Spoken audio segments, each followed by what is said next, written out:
Llegó la hora de tu encuentro con la discusión de temas de actualidad y de interés local e internacional. Actualidad Pública y sus panelistas están más que listos para analizar en detalle el acontecer y los temas de impacto en la sociedad. Te invitamos a la discusión en Actualidad Pública. Saludos amigos y amigas de Actualidad Pública, bienvenidos un viernes más a este espacio de discusión y análisis de los problemas del país desde la doctrina social de la Iglesia. Vamos a escuchar los titulares para el programa del día de hoy. Si está sucediendo, en Actualidad Pública se discute. Un análisis desde la doctrina social de la Iglesia. Actualidad Pública. La sentencia dictada esta semana a un exalcalde que se declaró culpable de conspiración en un esquema de sobornos con fondos federales destaca otro evento más de corrupción que se añade a la historia política del país de cara a las elecciones del 2024. ¿Cómo está la confianza del pueblo en los funcionarios electos? Reforzar la transparencia de la información gubernamental redundará en una sana administración pública. Facilitaría la fiscalización de la contratación gubernamental y el uso adecuado de fondos públicos. ¿Cómo se maneja el acceso a esta información en otras jurisdicciones? ¿Qué rol juegan las instituciones académicas en la formación de electores informados que puedan jugar un papel más comprometido con el bien común? Soy Yalibeth Rodríguez y ahora comienza Actualidad Pública. Tú necesitas saberlo y el doctor Jorge Iván Vélez Arocho, junto a su panel de expertos, te lo explican. Actualidad Pública. Como cada semana, le saluda el licenciado José Frontera Ajenjo, vicepresidente de Asuntos Administrativos de la Pontificia Universidad Católica de Puerto Rico. Hoy, viernes 25 de agosto del 2023, dándole la bienvenida a ustedes y a los compañeros y amigos que estamos en el panel de esta tarde. En primer lugar, al presidente de la universidad, el doctor Jorge Iván Vélez Arocho. Saludos, Jorge Iván. Buenas tardes, Josian. Buenas tardes, Lisa. Y muy buenas tardes, el doctor Hernán Vera, director del observatorio de nuestra universidad.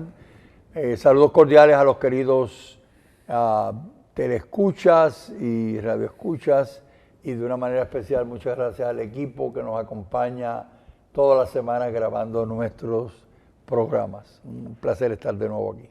Está con nosotros la licenciada Lisa Riestra Carrión, ayudante ejecutiva del presidente. Saludos, Lisa, buenas tardes. Saludos, José, buenas tardes, señor presidente.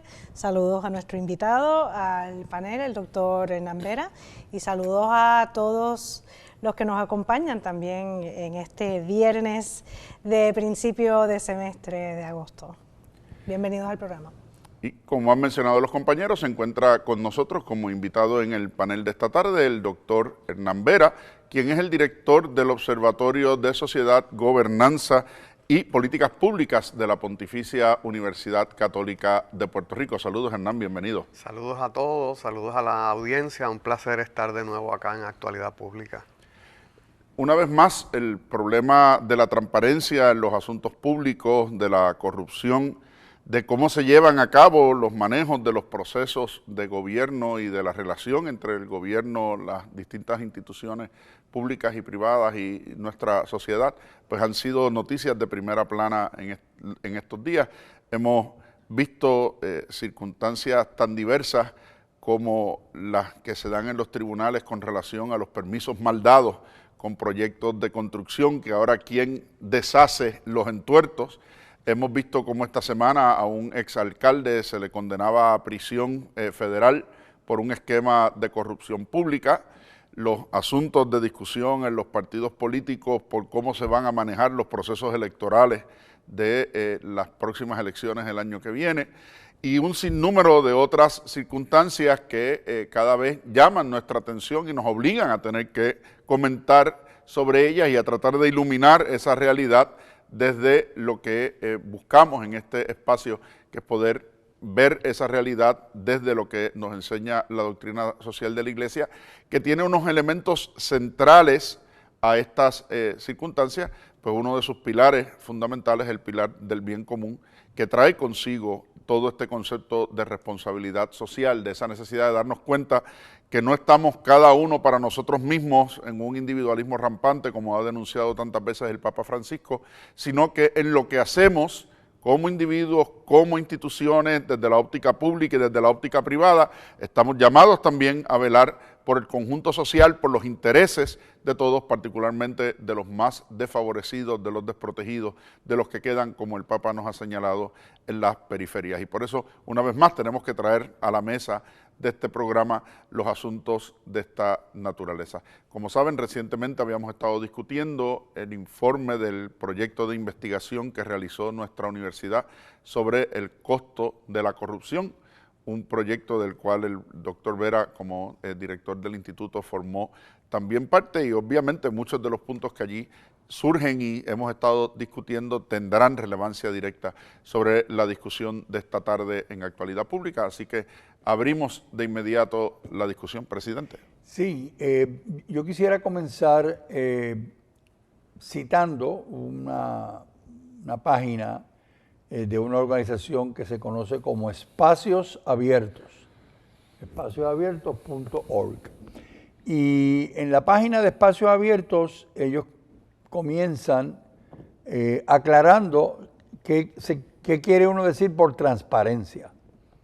Y entonces, para beneficio de nosotros y del público que nos escucha y nos ve, voy a leer lo que esta página presenta sobre lo que es transparencia.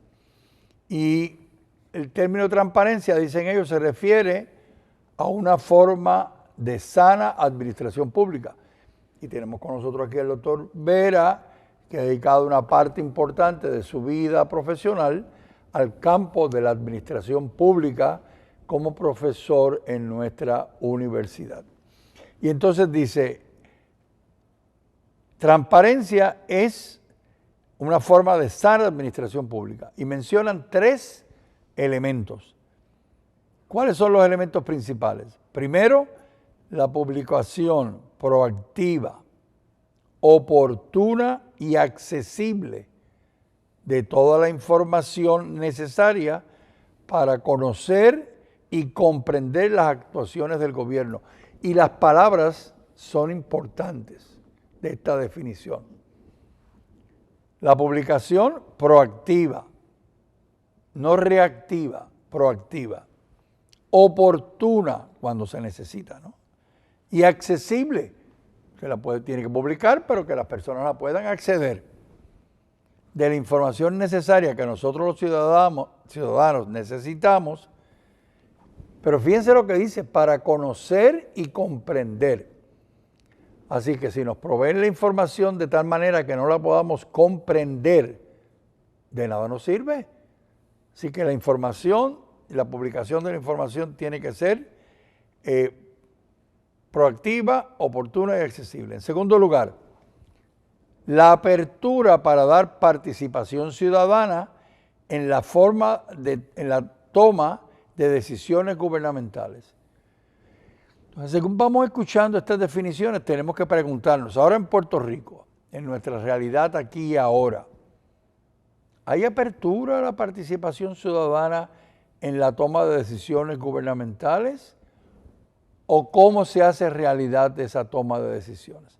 Y en tercer lugar, que es algo que aquí hemos hablado muchas veces en este programa, la rendición de cuentas a la ciudadanía sobre todas las gestiones gubernamentales. No olvidemos que el Ejecutivo y el Legislativo en Puerto Rico llegan a estas posiciones con el voto de los ciudadanos.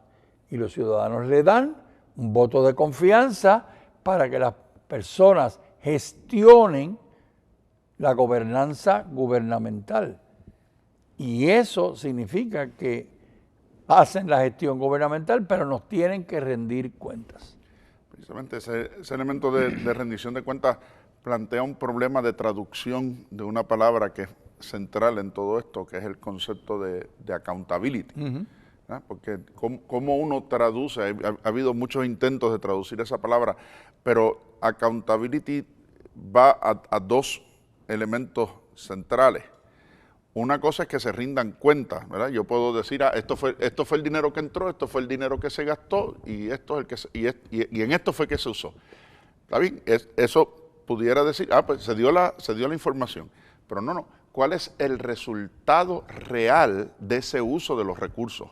No es solamente decir cuánto entró y cuánto se usó, no, es qué se logró con eso, ¿verdad? ¿Quién asume la responsabilidad por lo que se logró o se dejó de lograr con esos recursos, ¿verdad? Y ahí es donde entra todo entonces el tema de la responsabilidad. O sea, hay que rendir cuentas, hay que hacer que esas cuentas y esa información esté disponible, pero tiene que haber unos resultados en función de ese ejercicio que se hace de esa autoridad, ya sea pública, ya sea privada o sea individual, porque si no hay resultados, si no hay efectividad y eficiencia de los resultados, bueno, pues las cuentas por sí mismas no resuelven y no responden a los problemas sociales que están detrás. Lisa.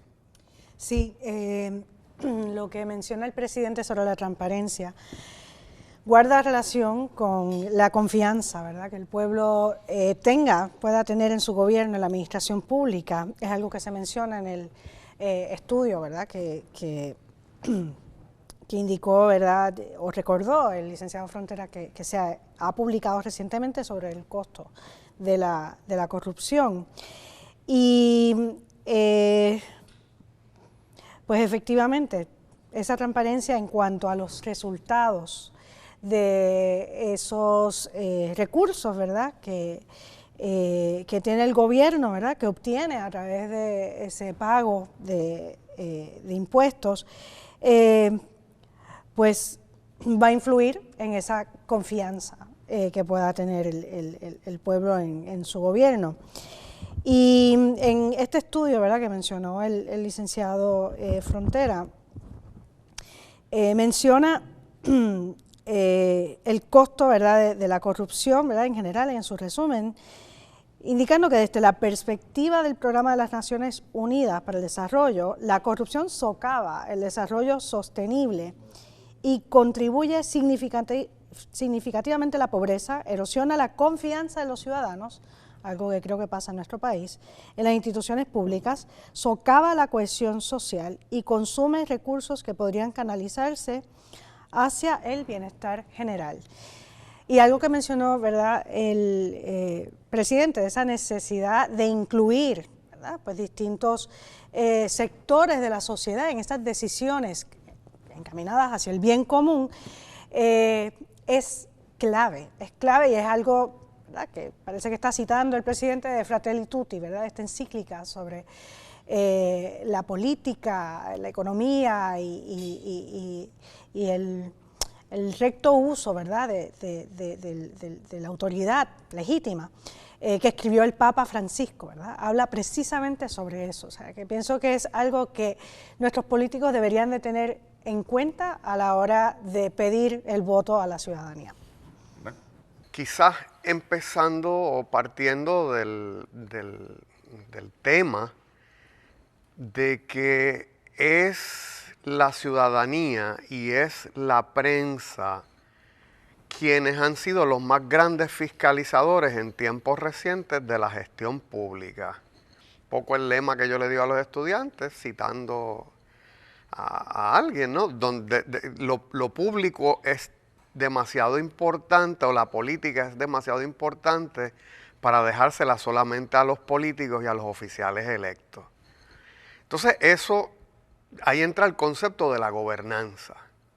La gobernanza como una visión de gobernar la sociedad de una forma donde intervienen múltiples actores estatales y supraestatales, es decir, gubernamentales o extragubernamentales. Así que tenemos el ejecutivo, el legislativo y el judicial, pero tenemos también los grupos, la sociedad civil, tenemos las universidades, tenemos las organizaciones sin fines de lucro.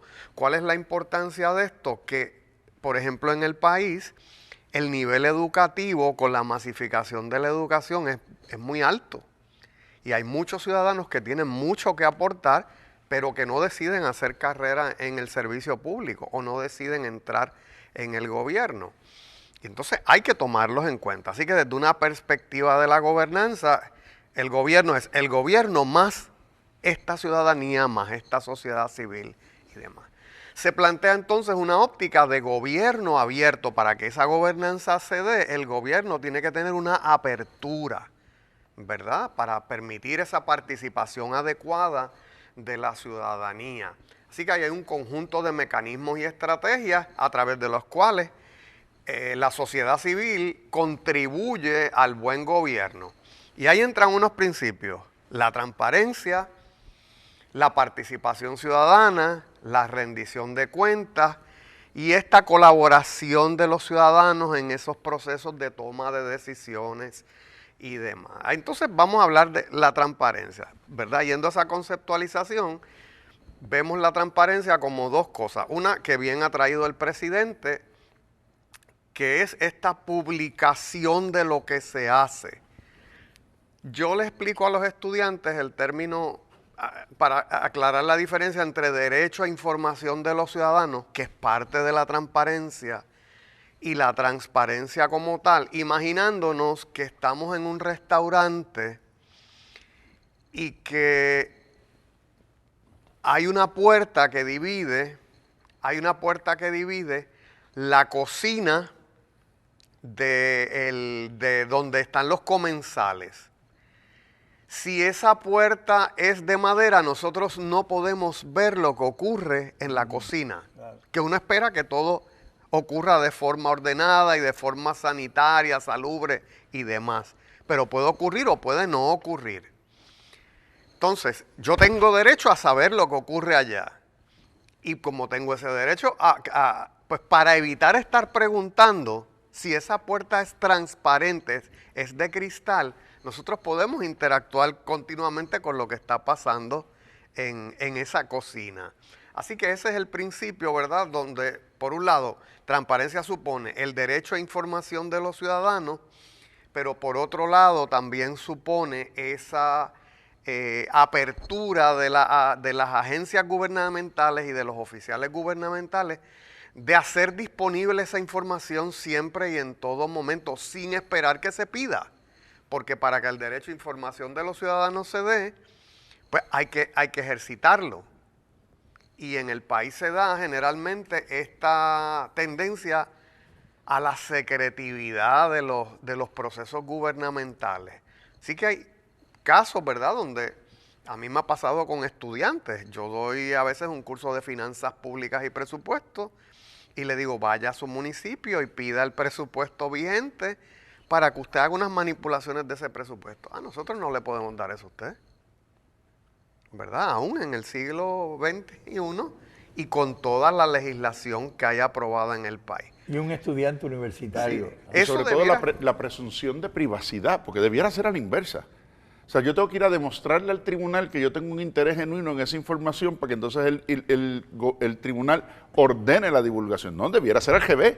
La presunción de privacidad y de necesidad del gobierno de mantener algo privado frente a lo que es la gestión de lo que es de todos. Que si uno pudiera pensar, dice, bueno, es que esto es un asunto de seguridad nacional. El presupuesto de un municipio, seguridad nacional. No, si es el de la CIA es otra cosa. Bueno, ya es otra. En otro momento yo estoy escribiendo una propuesta federal y le pido a una agencia gubernamental, dígame cuántos casos hay abiertos de esta condición. No le estoy pidiendo el nombre de las personas, no le estoy pidiendo si era de una zona geográfica, pero no le estoy pidiendo el nombre. Había unas subvenciones, no le estoy pidiendo cuántas. Yo sí quiero saber cuántos casos hay y cuántos casos son graves. Casi un caso de derecho a información de los ciudadanos. Para una información que otros estados ya tenían colgadas en la página web, porque información que se ponga en la página web es información que los ciudadanos o la prensa no van a estar solicitando y nos ahorramos trabajo. Claro. Nos ahorramos trabajo. Así que, presidente, y ahorita podemos mencionarlas, hay unas excepciones, ¿verdad?, que los tribunales por decisiones han establecido a ese derecho a información de los ciudadanos o esa transparencia. Pues salvo esas excepciones, todo lo demás lo deberíamos tener colocado de alguna forma en las páginas web. Yo quisiera, a tono con lo que acaba de mencionar el doctor Vera, destacar el rol de la prensa. O sea, cada vez vemos que lo que debía de ocurrir normalmente, de acceso a la información, y resulta, al fin y al cabo, porque la prensa lo ha insistido, lo ha pedido. Y entonces yo creo que cada vez es más claro la función importantísima de la prensa en lograr que el gobierno sea transparente, que no debía ser la función de la prensa. Eso, la transparencia, como bien tú mencionas, Hernán, debía ser algo natural. Pero termina esta transparencia un poco de manera reactiva ante la presión de la prensa. Y entonces tenemos a la prensa ejerciendo la presión para que el gobierno haga lo que le corresponde hacer y que ofrezca aquella información que los ciudadanos tenemos derecho a recibir.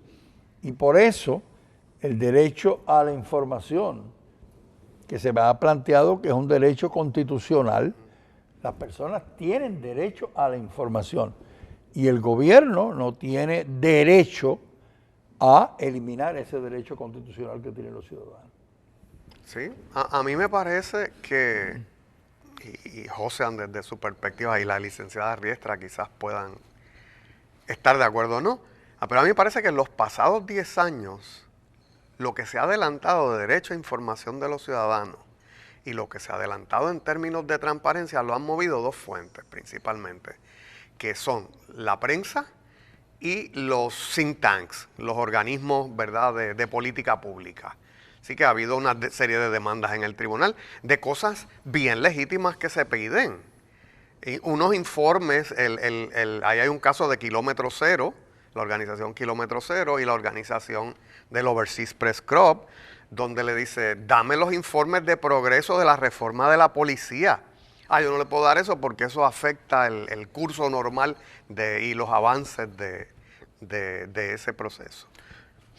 Pasaba con el caso de Morales Feliciano y pasaba con el caso de educación especial. O sea, los casos seguían vivos porque las agencias se negaban a dar la información y por eso seguían los reclamos en los tribunales.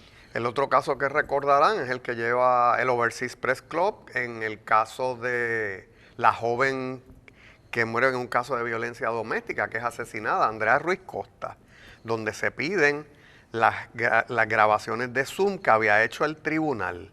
Y como ese caso tiene que llegar, ¿verdad?, hasta el más alto tribunal para ser decidido. Lisa. Cuando en estados, ¿verdad?, lo ha mencionado el doctor Hernán Vera, como California, tienen unas leyes de total acceso a la información gubernamental. O sea, se puede solicitar esa información sin siquiera exigir el propósito de para qué necesito esa información, siguiendo esa premisa de que es pública y está manejada por una agencia pública, ¿verdad? Entonces, no hay pues esa reglamentación del uso de expedientes, ¿verdad?, obtenidos por agencias públicas. Se solicita la información y a los 10 días esa agencia te tiene que dar esa información, algo que no experimentamos en este país. No existe una ley equivalente, por ejemplo, al Freedom of Information Act federal, ¿verdad? A nivel federal hay una ley que garantiza el acceso a la información. A nivel estatal eso no existe y los dos intentos que ha habido de aprobar una ley similar han sido totalmente infructuosos.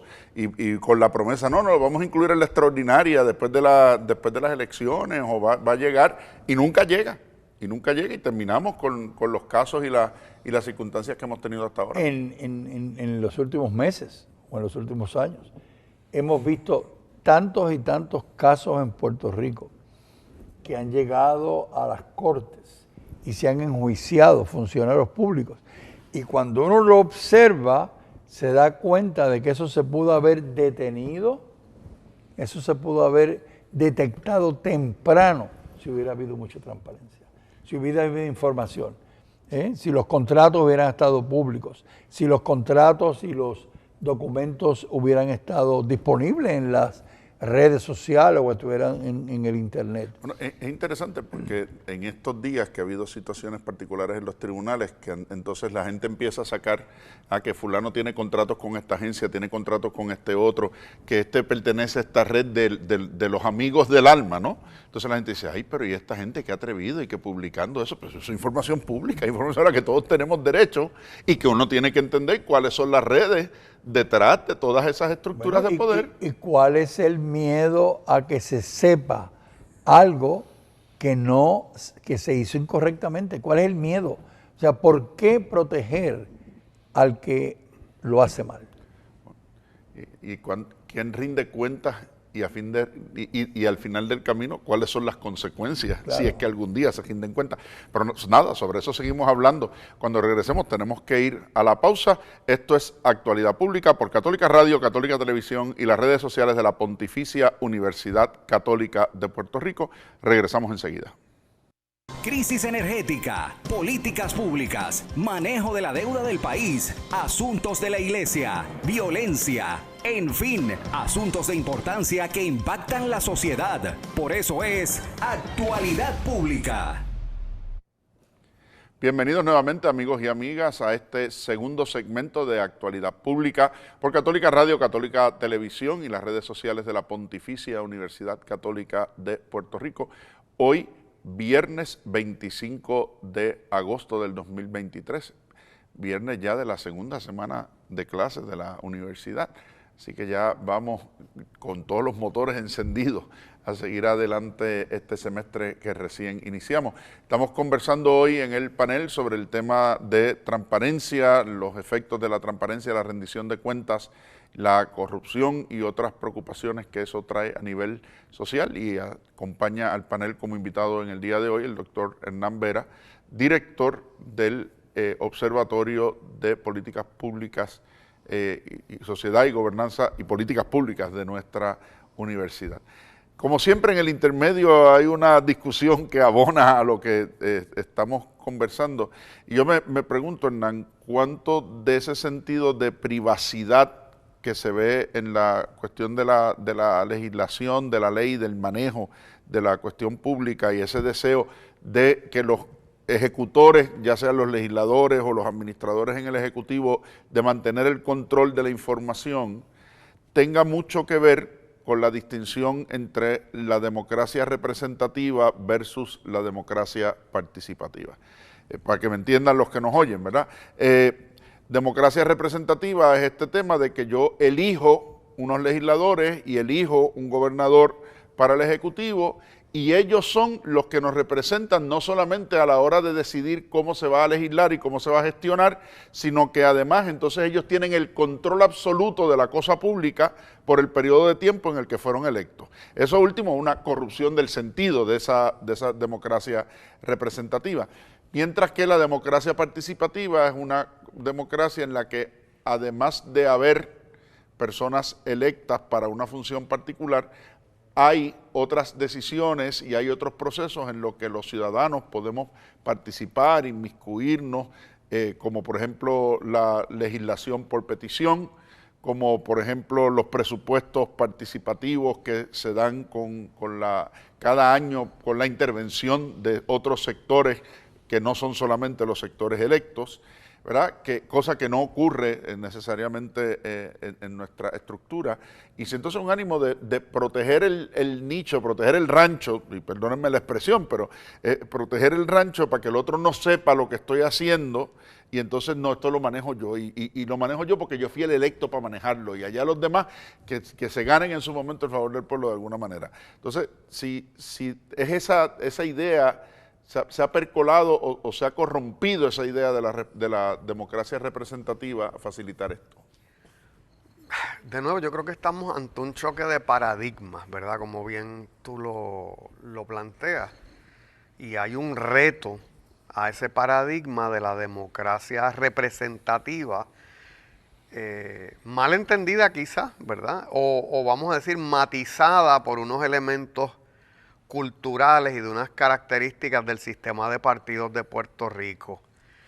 ahí recuerdo los trabajos de doña Carmen Ramos de Santiago, de la profesora doña Carmen Ramos de Santiago, donde nos hablaba de como has traído el principio de la estricta disciplina de partido, donde el partido dice, mira, esta es la línea que vamos a seguir, esta es nuestra visión de la política pública, y si usted está fuera de esta visión, nosotros, pues va a tener consecuencias para usted dentro del partido. Le vamos a quitar comisiones, o le vamos a quitar puestos de liderazgo, o le vamos a tirar a alguien en las primarias próximas. No va a tener usted el apoyo del partido.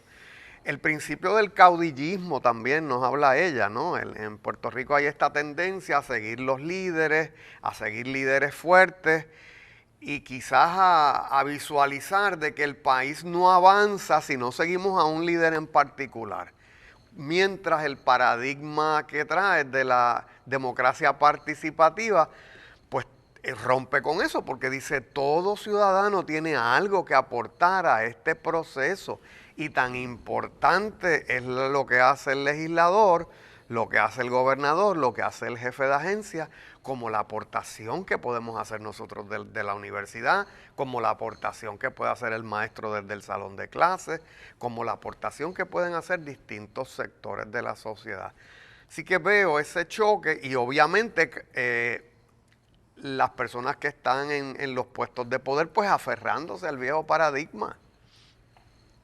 Y eso, las luchas intersticias e intestinales que produce en los partidos políticos, como hemos visto esta semana en uno, y donde probablemente veamos la semana que viene después de la convención en el otro, ¿no? Y la lucha por el control frente a los partidos minoritarios con las pretendidas enmiendas al Código Electoral que se están presentando esta semana. Y yo pienso que, a tono con lo que menciona Hernán,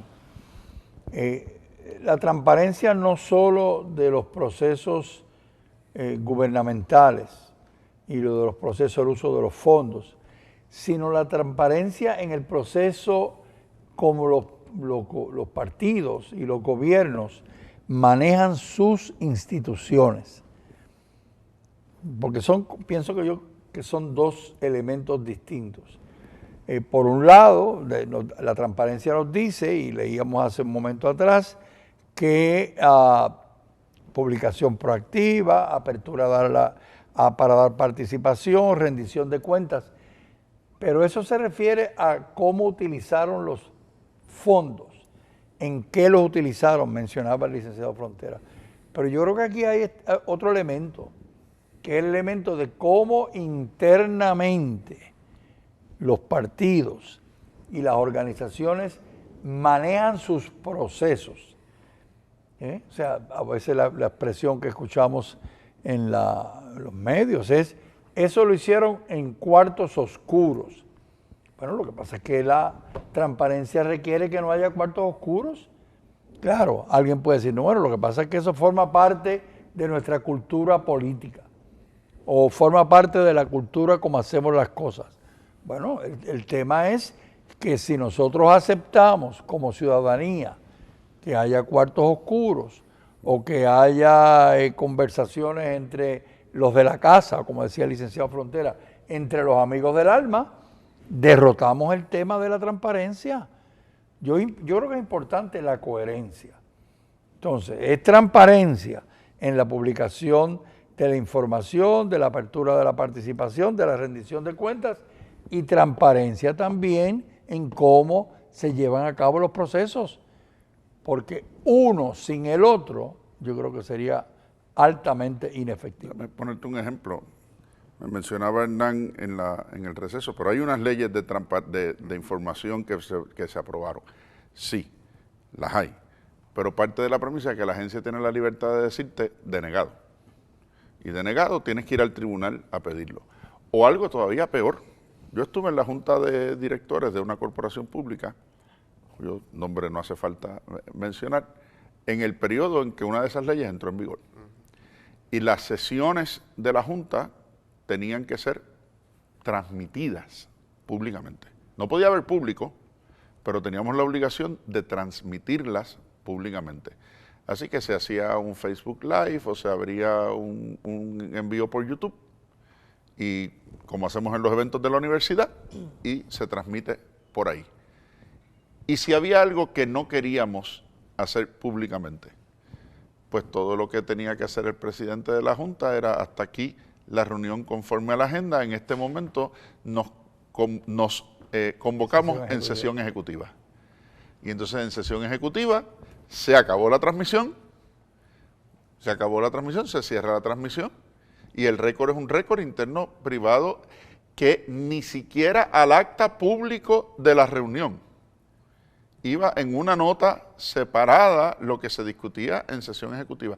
Se acabó la transparencia, se acabó la rendición, o sea, derrota el propósito y tú tienes un mecanismo procesal que la propia ley te provee para no cumplir con lo que la ley pretende. Entonces, se torna totalmente inefectivo. Por otro lado, fíjate cómo los oficiales administrativos se juegan sus carreras y su reputación, porque eso mismo creía Nixon cuando grababa las conversaciones en la oficina oval. Claro. O sea, el derecho a información de los ciudadanos en Estados Unidos, de lo que hemos estado hablando hoy, comenzó porque dos periodistas, alguien le filtró, que ya hoy día se sabe quién fue el que le filtró, que las conversaciones en la oficina oval, por la paranoia de Richard Nixon, él las grababa y le pidieron los tapes. Ah, pero que eso es información. A que si ahí hay secretos de Estado, no, déjemelo ver acá. Yo soy el juez y yo determinaré qué se puede presentar y qué no. Así que yo creo en el derecho a información de los ciudadanos, creo en la transparencia, aunque sé que estamos en la lucha de dos paradigmas bien fuertes.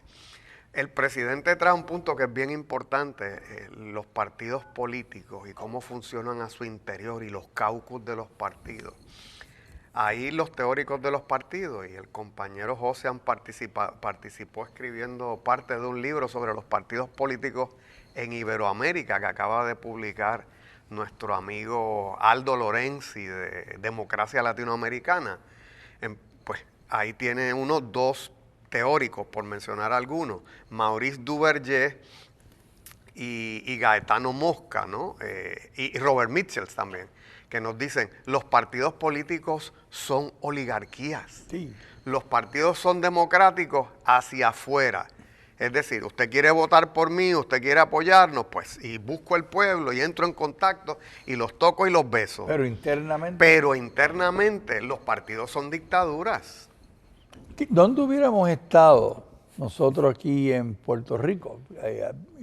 Probablemente algunos de los radioescuchas o telescuchas son jóvenes y no lo recuerdan, pero ¿dónde hubiéramos estado en el caso de los asesinatos en el Cerro Maravilla si aquellas vistas no se hubieran presentado por televisión como se presentaron? Y desde comenzaron hasta que de momento todos los ciudadanos en su casa pudieron ver y escuchar lo que de verdad había ocurrido.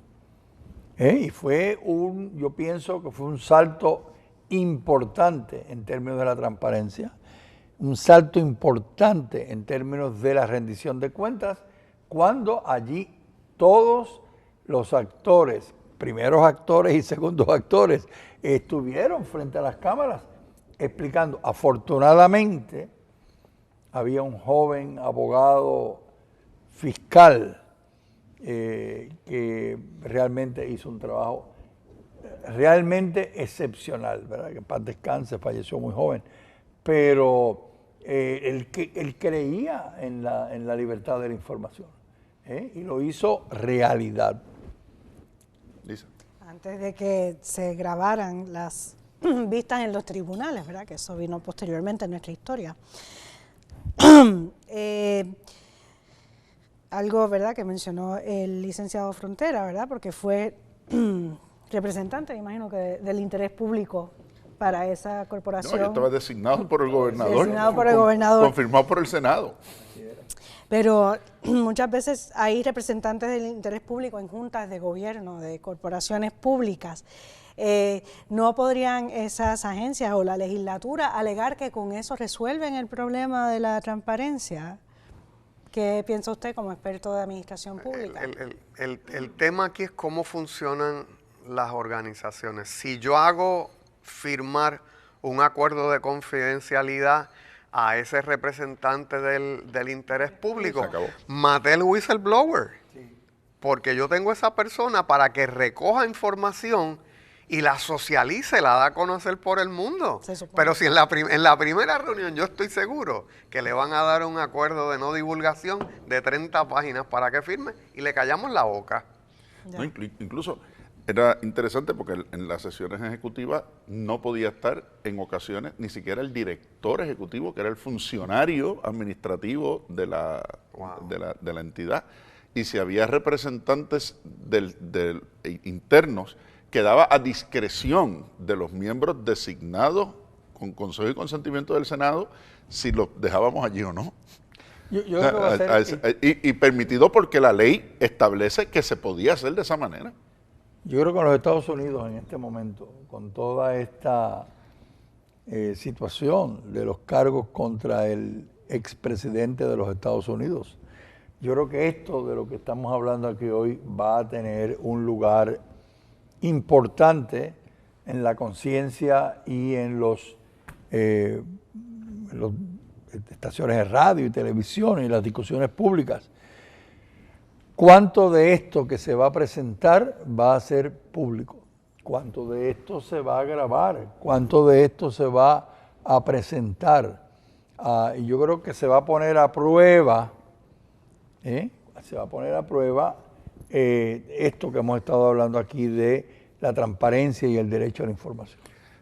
Quisiera hacer dos referencias un momentito al compendio de la doctrina social de la Iglesia en la parte que tiene que ver con la participación pública, precisamente. Son los puntos 4.13 y el 4.14. El 4.13 habla precisamente de los partidos políticos y el 4.14 sobre el acceso a la información. Y hablando de esa que mencionabas ahorita, Hernán, sobre los partidos como oligarquías y elementos a su propio interior, dije, espérate, déjame buscar un momento ese número del compendio, porque tiene una frase que va directo a ese elemento. Dice el compendio, y cito: los partidos políticos tienen la tarea de favorecer una amplia participación y el acceso de todos a las responsabilidades públicas. Es decir, son el instrumento en el cual se canaliza el que todos los ciudadanos podamos entrar en la democracia representativa y participar. Sigo citando. Los partidos están llamados a interpretar las aspiraciones de la sociedad civil, orientándolas al bien común, ofreciendo a los ciudadanos la posibilidad efectiva de concurrir a la formación de las opciones políticas. Dice, para lograrlo, los partidos deben ser democráticos en su estructura interna, capaces de síntesis política y con visión de futuro. Dice, 3 condiciones para que un partido político sea de verdad un instrumento de participación. Dice, si el partido a su interior no es democrático, ¿cómo puede reflejar la participación adecuada de los ciudadanos en los procesos democráticos? 2, ¿cómo el partido es capaz de aunar, de consensuar, de sintetizar entre sus miembros cuáles son esas aspiraciones políticas y no desde el antagonismo, del divisionismo y de no, esto es mío y los que no están de acuerdo se tienen que ir? Cosa que ya hemos visto en todos los partidos políticos de nuestro país.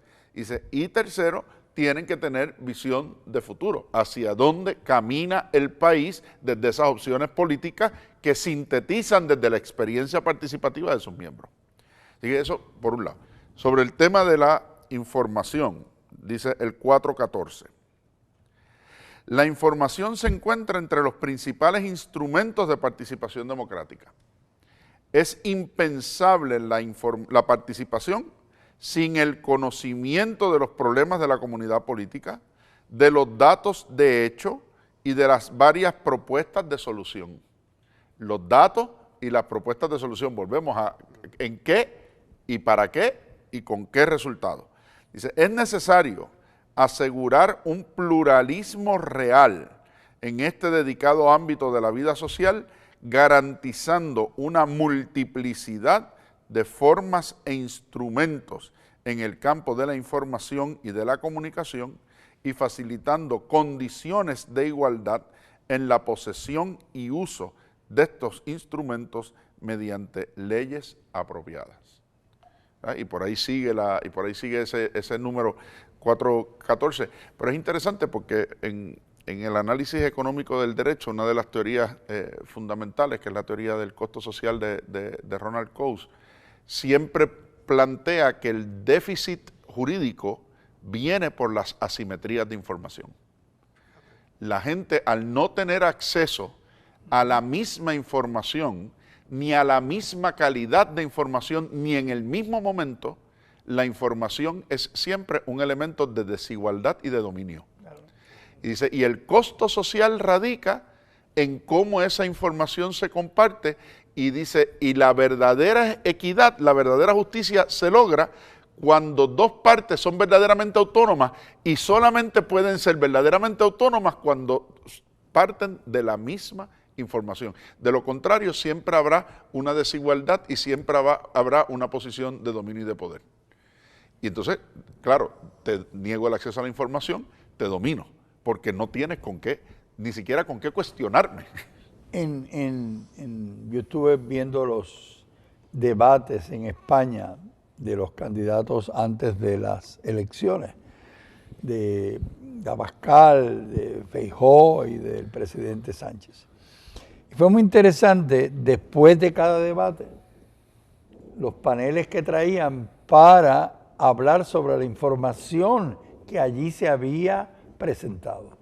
Y fuera muy interesante porque citaban la información y acá al lado ponían falso. Sí. O sea que el hecho de que dé la información no necesariamente asegura que la información es precisa. Sí, aquí lo que aspiramos es a que cada ciudadano, decía yo cuando se presentó el libro de la corrupción, que cada ciudadano sea un contralor, que cada ciudadano pueda ser un fact-checker y pueda determinar, porque sí, la información es importante, pero entonces, ¿qué hacemos con la información? Pues podemos ir desde cosas como esa hasta hacer propuestas, ¿verdad? Y modificar.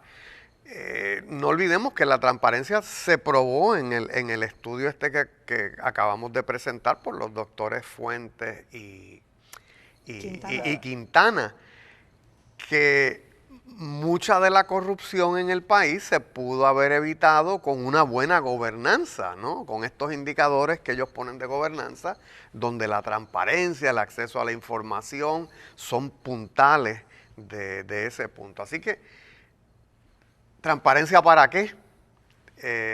Derecho a la información ¿para qué? Pues para combatir la corrupción, para mejorar la eficiencia gubernamental, para exigir una mayor rendición de cuentas, para tener un gobierno más limpio.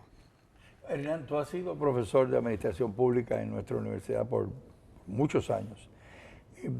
Tú has tenido en tus salones de clase a muchos estudiantes. ¿Cuál es tu percepción de cómo los estudiantes ven este tema? ¿Es un tema que les preocupa? ¿Es un tema en el que ellos se visualizan interviniendo de cara al futuro? Yo le diría que en general lo asumen bien. Hay otros temas donde uno puede encontrar resistencia. Le voy a poner un ejemplo. El tema del principio de mérito, de que todas las personas que lleguen al gobierno estén debidamente preparadas. Pues uno tiene un subgrupo de estudiantes que militan en los partidos políticos y dice, no, o sea, yo quiero que me nombren. Y que el gobernante tiene que tener su gente leal. Así que hay otros conceptos que yo enseño que presentan resistencia. Lo asumen con, ¿verdad? Con apertura. Yo creo que ellos saben que el país se la juega en términos de que, ¿verdad? Combatir la corrupción es necesario. Tener un gobierno abierto, tener un gobierno ágil, tener un gobierno participativo y transparente. Pero sí aterriza en la educación de la ciudadanía, o sea, eso es esencial. No basta con poder exigir esa transparencia, sino que también el ciudadano de a pie tiene que saber mínimamente cómo funciona el gobierno, cómo debe de funcionar para poder exigir. unas condiciones justas, una igualdad, ¿verdad? En esas condiciones, ¿verdad? Para poder evaluar las decisiones gubernamentales que se tomen. En el 24 está a la vuelta de la esquina y los partidos políticos que aspiran a nuestro respaldo, yo creo que tienen aquí un tema que si quisieran aprovecharlo, lo pudieran aprovechar, ¿verdad? De hacer la propuesta de cómo nosotros vamos a atender esta situación. Y Espacios Abiertos hace una pregunta en esta página que dice, ¿es suficiente que haya acceso a la información pública para que haya verdadera cultura de transparencia? Y ellos dicen, para empezar, lo mencionaba el licenciado Frontera, la licenciada Restra, este derecho tiene que ser efectivo. No basta con decir existe el derecho, tiene que ser efectivo. Es decir, los funcionarios y funcionarias de gobierno deben estar dispuestos a respetar el derecho de las personas y de la prensa a solicitar información pública sin necesidad de que se les obligue a ir a los tribunales. Y por el otro lado, como dice Lisa, la gente tiene que tener la capacidad de entender lo que se le da y de poderlo utilizar adecuadamente. Por lo tanto, también hay una obligación del lado de acá de poder participar activamente en esos procesos y no decir, si la información está ahí. No, pero vamos a usarla y vamos a usarla para provocar cambio, provocar reacciones y provocar lo que estamos buscando al fin de cuentas, ¿verdad? Que ese principio de finalidad del bien común en el que todos podamos avanzar, crecer como sociedad y alcanzar lo que aspiramos como seres humanos. No nos da el tiempo para más. Gracias, Hernán, por acompañarnos esta tarde en el panel y a los demás compañeros.